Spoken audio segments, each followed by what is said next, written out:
Terima kasih Bu Ketua. Bismillahirrahmanirrahim. Assalamualaikum warahmatullahi wabarakatuh. Salam sejahtera bagi kita semuanya. Yang kami hormati Ibu Ketua, Pak Pimpinan, Bapak Ibu anggota Komisi 9 yang kami hormati, Ibu Menteri dan seluruh jajaran Kemenaker RI, Kepala BP2MI dan seluruh jajaran. Masih di bulan Syawal, kami secara pribadi mengucapkan Selamat Hari Raya Idul Fitri 1442 Hijriah. Mohon maaf lahir dan batin. Pertama, begitu banyak sekali senior-senior kami yang sudah banyak memberikan masukan-masukan baik pada Kemenaker dan BP2MI. Dari saya secara pribadi, Bu Menteri, ya, pertama kepada Kemenaker dulu, kami mengapresiasi ya Bu, bagaimana langkah-langkah strategi yang dilakukan oleh Kemenaker dalam rangka transformasi ya, dan revolusi BLK dan BPPLK ya, UPTP dan UPTD. Kami ingin mencermati di halaman terkait presentasi, evaluasi dan klasifikasi kondisi BLK, UPTP dan BLK, UPTD. Kami melihat di situ, Bang, dari hasil penelitian terhadap 266 BLK, kami melihat diperlukan di situ ya, ada paparannya, evaluasi terhadap 35 BLK sebesar 15%. Yang potensial tetapi terkendala. Nah, pertanyaannya adalah apa menjadi kendala dari 15% dari BLK yang punya potensi tapi tidak memiliki manfaat yang cukup baik gitu, Bang.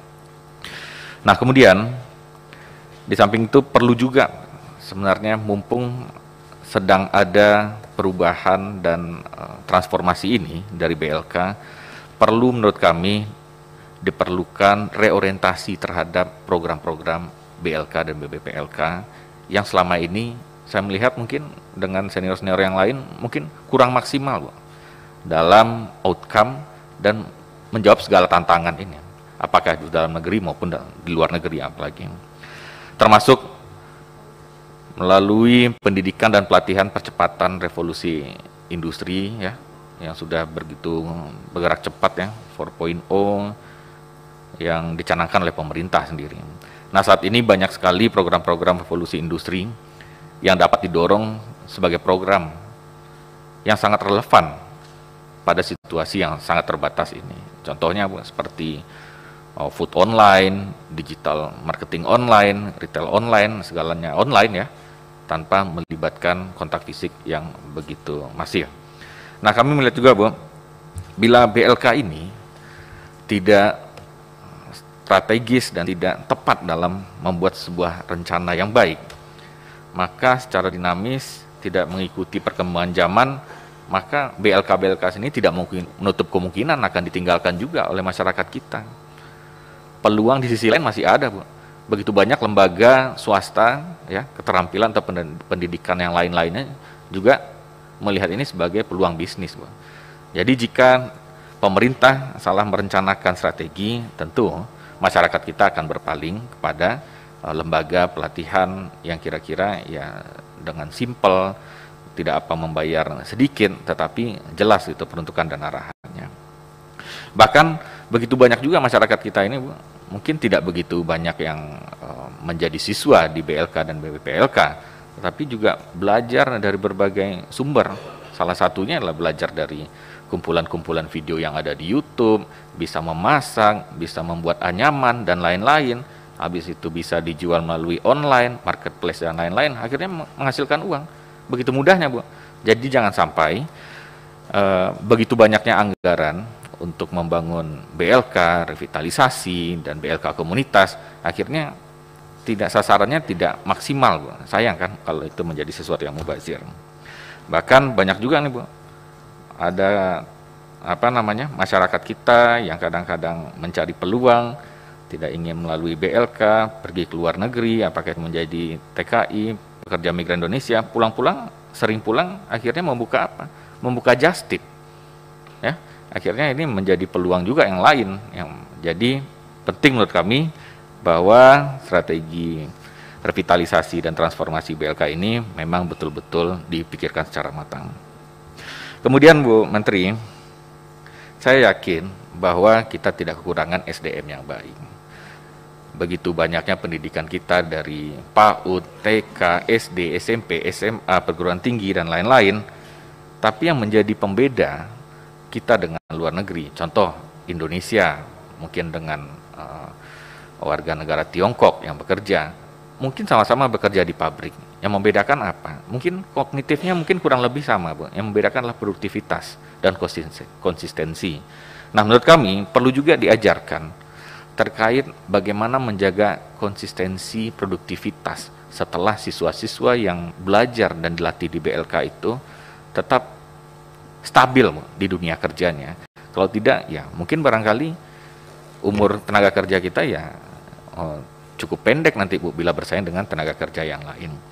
Kemudian bagaimana tantangan Kemenaker saat ini yang begitu banyak membangun BLK komunitas. Pertama, kami apresiasi yang banyak ditempatkan di desa-desa, di dusun-dusun, tentu akan mempermudah masyarakat kita untuk melatih keterampilannya.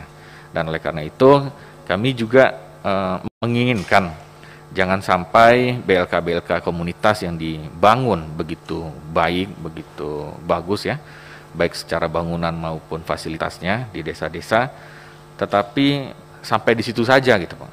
Sampai akhirnya ada yang dilatih sekian puluh per bulan, melahirkan lulusan sekian ratus per tahun, tetapi hanya sekedar menjadi alumni dan mendapatkan sertifikat saja.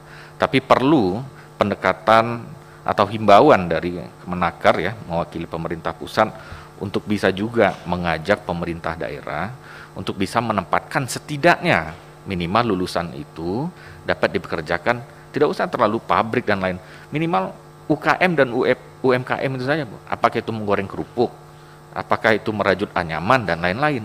Setidaknya keberadaan BLK komunitas atau BLK dan BPPLK bisa menyerap daripada gap yang terlalu jauh daripada jumlah tenaga kerja dan pemberi kerja atau lapangan kerja pada saat sekarang ini.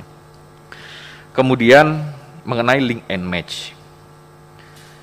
Nah, yang kami tanyakan nih, Bu, bagaimana sih secara konkretnya, Bu, mempertemukan outcome SDM kita yang sudah dilatih di BLK dan BPPLK itu dengan pemberi kerja, Bu, secara konkretnya, Bu.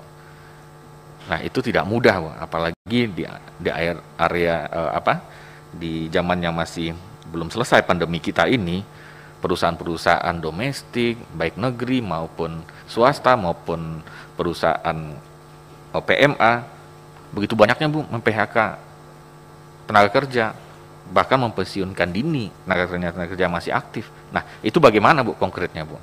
Jangan sampai kita selalu mencetak lulusan-lulusan siswa di BPPLK, tetapi tidak ada serapannya, Bu. Itu yang menjadi pemikiran yang harus cermat dari Ibu Menteri dan seluruh jajaran Kemenaker.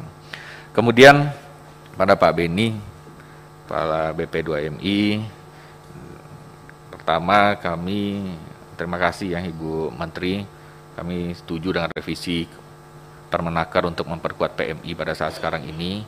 Dan pertanyaannya ya sederhana sekali, apa yang disampaikan oleh senior kami Pak Yahya dan Pak Rahmat Handoyo tadi mengenai dinamika pekerja dalam negeri yang bekerja di luar negeri maupun pekerja asing yang bekerja di dalam negeri kita ini.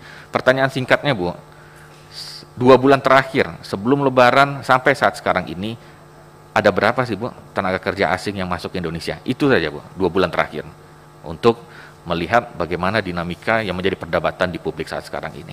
Itu saja, Bu Ketua, masukan-masukan dari kami. Banyak maaf, wabillahi taufik walhidayah. Wassalamualaikum warahmatullahi wabarakatuh. Waalaikumsalam. Selanjutnya kami persilakan Pak Darul Siska. Setelah itu